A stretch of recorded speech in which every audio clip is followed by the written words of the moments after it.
మీరు health insurance తీసుకున్న తర్వాత మీకు బేసిక్గా 3 వెయిటింగ్ పీరియడ్స్ పడతాయి. అందులో నెంబర్ 1 వచ్చేసి ఇనిషియల్ వెయిటింగ్ పీరియడ్, అంటే 30 డేస్ ఉంటుంది. 30 డేస్ తర్వాతనే మీ పాలసీ అనేది స్టార్ట్ అవుతుంది. సెకండ్ వెయిటింగ్ పీరియడ్ వచ్చేసి మనకి స్పెసిఫిక్ డిసీజెస్, అంటే హెర్నియా, థైరాయిడ్ కానివ్వండి, జాయింట్ రీప్లేస్మెంట్ కానివ్వండి, లేకుంటే పైల్స్, ఫిస్తులా, వీటిని 2 ఇయర్స్తో కవర్ చేస్తారు. ఈ స్పెసిఫిక్ డిసీజెస్ మీద కూడా నేను ఆల్రెడీ వీడియో చేశాను, మన ఛానల్లో అవైలబిలిటీ ఉంది. ఒకవేళ ఈ వీడియోని మీరు చూడండి, మీకు కంప్లీట్గా డీటెయిల్గా అర్థమవుతుంది. అండ్ థర్డ్ వెయిటింగ్ పీరియడ్ వచ్చేసి మనకి పీఈడి, అంటే మీరు పాలసీ తీసుకోక ముందుకే మీకు ఏదైనా హెల్త్ ప్రాబ్లమ్స్ ఉంటే అది మీరు ఇన్సూరెన్స్ కంపెనీకి ఇన్ఫార్మ్ చేయాల్సిన అవసరం ఉంటుంది. ఒకవేళ మీరు ఇన్ఫార్మ్ చేయకపోతే మాత్రం మీకు క్లెయిమ్ అనేది రిజెక్ట్ అవుతుంది. గుర్తుపెట్టుకోండి, ఖచ్చితంగా మీరు ఇన్సూరెన్స్ కంపెనీకి ఇన్ఫార్మ్ చేయండి. అది 3 ఇయర్స్తో కవర్ అవుతుంది. కొన్ని కంపెనీస్లో 4 ఇయర్స్తో కవర్ చేస్తారు. అండ్ కొన్ని కంపెనీస్లో ఎక్స్ట్రాగా ప్రీమియం తీసుకొని మీకు 2 ఇయర్స్ లేదా 1 ఇయర్కి కూడా కవర్ చేయడం జరుగుతుంది. సో ఇది వెయిటింగ్ పీరియడ్కి సంబంధించింది. ఇప్పుడు మనం మాట్లాడబోయేది వచ్చేసి హెల్త్ ఇన్సూరెన్స్ అసలు పర్మనెంట్గా కవర్ చేయనివి కొన్ని ఉంటాయి. సో వాటి గురించి ఈ వీడియోలో మనం డీటెయిల్గా మాట్లాడదాం. నమస్తే, నేను మీ దేవరాజ్ని. Welcome to doctor insurance channel. ఇప్పుడు మనం పర్మనెంట్ ఎక్స్క్లూజన్స్ గురించి డిస్కషన్ చేయబోతున్నాం. అందులో ఫస్ట్ పాయింట్ వచ్చేసి మనకి plastic surgery and cosmetic surgery. ఇది పాలసీలో మీకు కవరేజ్ అనేది ఇవ్వరు, ఎందుకంటే ఇది స్కిన్ని ఇంప్రూవ్మెంట్ చేసుకోవడానికి ఇలాంటి సర్జరీస్ చేసుకుంటారు కాబట్టి ఇలాంటి వాటికి కవరేజ్ అనేది రాదు. ఒకవేళ మీకు యాక్సిడెంట్ జరిగింది లేదా క్యాన్సర్ అటాక్ అయింది, క్యాన్సర్ అటాక్ అయిన తర్వాత కూడా స్కిన్ని రిమూవ్ చేయాల్సిన అవసరం ఉంటుంది కదా, అప్పుడు ఈ సర్జరీస్ అనేది చేయడం జరుగుతుంది. లేదా యాక్సిడెంట్ జరిగిన తర్వాత స్కిన్ బర్న్ అయిపోతుంది మొత్తం, సో అప్పుడు కూడా ఈ సర్జరీస్ అనేది చేయడం జరుగుతుంది. నెక్స్ట్ పాయింట్ వచ్చేసి మనకి జెండర్ చేంజ్. ఇది కూడా పాలసీలో మీకు కవరేజ్ అనేది ఇవ్వరు. నెక్స్ట్ పాయింట్ వచ్చేసి మనకి hazards and adventure sports.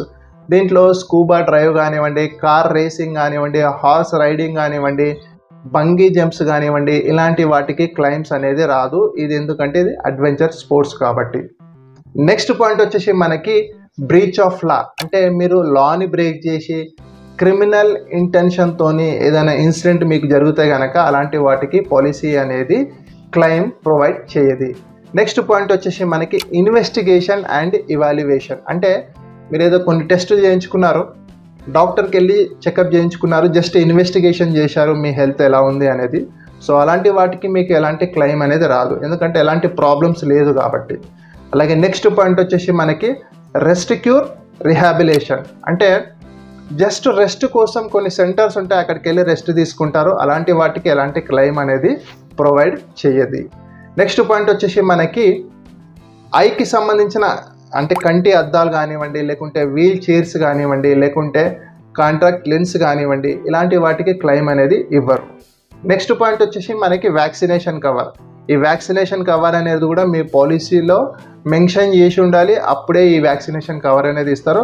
Otherwise vaccination charges అనేది కంపెనీ పే చేయదు.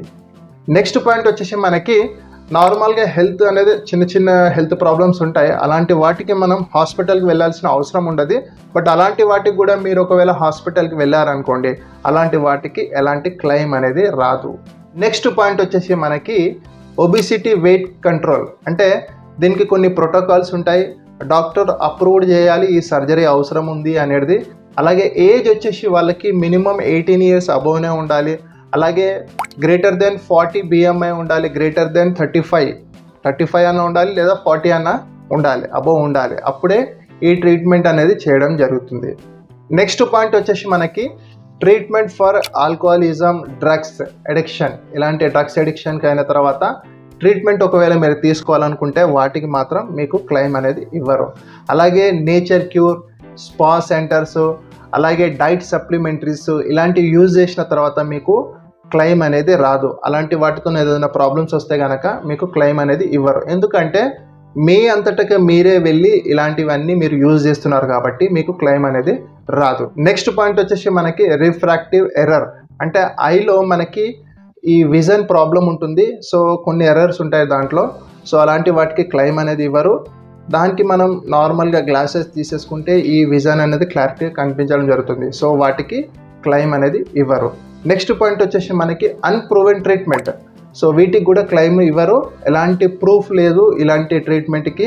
సో ప్రూవే కాలేదు అలాంటి ట్రీట్మెంట్కి క్లెయిమ్ అనేది రాదు. నెక్స్ట్ పాయింట్ వచ్చేసి మనకి స్టెరిలిటీ అండ్ ఇన్ఫెర్టిలిటీ, అంటే ఇది సంతానంకి సంబంధించింది. సో ఇలాంటి వాటికి ఐవీఎఫ్ ట్రీట్మెంట్ కానివ్వండి, సరోగసి ట్రీట్మెంట్ కానివ్వండి, సో వీటిని కూడా పాలసీలో కవరేజ్ అనేది ఇవ్వరు. ఒకవేళ పర్టికులర్గా మీ పాలసీలో బ్రౌచర్స్లో మెన్షన్ చేసి ఉంటారు ఇలాంటివి ఐవీఎఫ్ కానివ్వండి, సరోగసి ట్రీట్మెంట్ కానివ్వండి, ఒకవేళ మీ పాలసీలో ఉంటే కనుక మీకు కవర్ చేయడం జరుగుతుంది. అదర్వైజ్ ఇది కూడా పర్మనెంట్ ఎక్స్క్లూజన్సే. నెక్స్ట్ పాయింట్ వచ్చేసి మనకి మెటర్నిటీ కవర్. ఇది కూడా మోస్ట్ ఆఫ్ కంపెనీస్ కవర్ చేయాయి. కొన్ని కంపెనీస్ మీకు ఈ మెటర్నిటీ కవరేజ్ అనేది ఇవ్వడం జరుగుతుంది. అదర్వైజ్ మెటర్నిటీ కవరేజ్ అనేది కూడా మీకు పర్మనెంట్ ఎక్స్క్లూజన్స్. నెక్స్ట్ పాయింట్ వచ్చేసి మనకి కన్వాలిసెన్స్, అంటే ఇది న్యూట్రిషన్ డెఫిషియెంట్ కానివ్వండి, జనరల్గా వీక్నెస్ ఉంటారు కదా వాటికి, సో ఇలాంటి వాటికి కూడా మనకి క్లెయిమ్ అనేది ఇవ్వరు. నెక్స్ట్ పాయింట్ వచ్చేసి మనకి సర్కంషన్, అంటే సుంతి అంటారు వీటిని. సో ఇది కూడా పాలసీలో ఇవ్వరు అంటిల్ ఒకవేళ యాక్సిడెంట్ ద్వారా ఏదైనా జరిగితే మాత్రం మీకు క్లెయిమ్ అనేది ఇవ్వడం జరుగుతుంది. నెక్స్ట్ పాయింట్ వచ్చేసి మనకి కాంజినెంటల్ ఎక్స్టర్నల్ కండిషన్స్, అంటే పుట్టుకతో వచ్చే వ్యాధులు. సో వీటిని కూడా పాలసీలో కవరేజ్ చేయరు. ఒకవేళ పర్టికులర్గా మీ పాలసీ బ్రౌచర్స్లో ఒకవేళ మెన్షన్ చేస్తే కనుక ఇవ్వడం జరుగుతుంది. Most of insurance companies provide చేయాయి, బట్ 1-2 కంపెనీస్ ప్రొవైడ్ చేయడం జరుగుతుంది. సో అది మీ పాలసీ బ్రౌచర్లో చెక్ చేయాల్సిన అవసరం ఉంటుంది. నెక్స్ట్ పాయింట్ వచ్చేసి వార్. మీరు ఏదైనా వార్లో పాల్గొన్నారు, న్యూక్లియర్ బాంబ్ అటాక్ అయినప్పుడు కానీ, మీకు ఎలాంటి గాయాలు అయినప్పుడు కానీ వాటికి కవరేజ్ అనేది ఇవ్వదు. అలాగే మీరు ఇండియాలో కాకుండా అవుట్ ఆఫ్ కంట్రీలో వెళ్ళి మీరు ట్రీట్మెంట్ తీసుకున్నారు, అలాంటి వాటికి కూడా క్లెయిమ్ ఇవ్వదు. ఒకవేళ మీ పాలసీలో మెన్షన్ చేసి ఉంటే అవుట్ ఆఫ్ కంట్రీలో వెళ్ళి మీరు ట్రీట్మెంట్ తీసుకునే అవకాశం ఉంటే ఆ క్లెయిమ్ అనేది ఇస్తారు. Otherwise most of insurance companies మీకు అవుట్ ఆఫ్ కంట్రీలో ట్రీట్మెంట్ అనేది ఇవ్వరు. ఇప్పుడు నేను ఎక్స్ప్లెయిన్ చేసిన ఈ పర్మనెంట్ ఎక్స్క్లూజన్స్ అనేది ఫ్యూచర్లో మేబీ చేంజ్ అయ్యే అవకాశం ఉంటుంది. మేబీ వీటికి కూడా క్లెయిమ్ ఇచ్చే అవకాశం ఉంటుంది. ఎందుకంటే హెల్త్ ఇన్సూరెన్స్ కంపెనీలో ఎవ్రీడే చేంజెస్ అనేది రావడం జరుగుతుంది. ఇన్సూరెన్స్ కంపెనీస్ని పాలసీని చేంజ్ చేస్తూ ఉంటుంది కాబట్టి మార్పులు చేర్పులు రెగ్యులర్గా జరుగుతూనే ఉంటుంది. సో వీటికి కూడా క్లెయిమ్ వచ్చే అవకాశం ఉంటుంది. సో ఇది మోస్ట్ ఆఫ్ హెల్త్ ఇన్సూరెన్స్ కంపెనీస్లో పర్మనెంట్ ఎక్స్క్లూజన్స్ ఏమేమి ఉంటాయి అనేది నేను మీకు ఎక్స్ప్లెయిన్ చేయడం జరిగింది. మళ్ళీ కూడా మీరు కూడా పాలసీ బ్రౌచర్ని ఒకసారి చెక్ చేసుకోండి, కొన్ని యాడ్ అయ్యే కూడా ఉండే అవకాశం ఉంటుంది. సో ఇది మీ ఈ పర్మనెంట్ ఎక్స్క్లూజన్స్ మీద నా వీడియో. ఈ వీడియో మీకు నచ్చితే లైక్ చేయండి, షేర్ చేయండి. Thank you. నెక్స్ట్ వీడియోలో మళ్ళీ కలుగుతాం.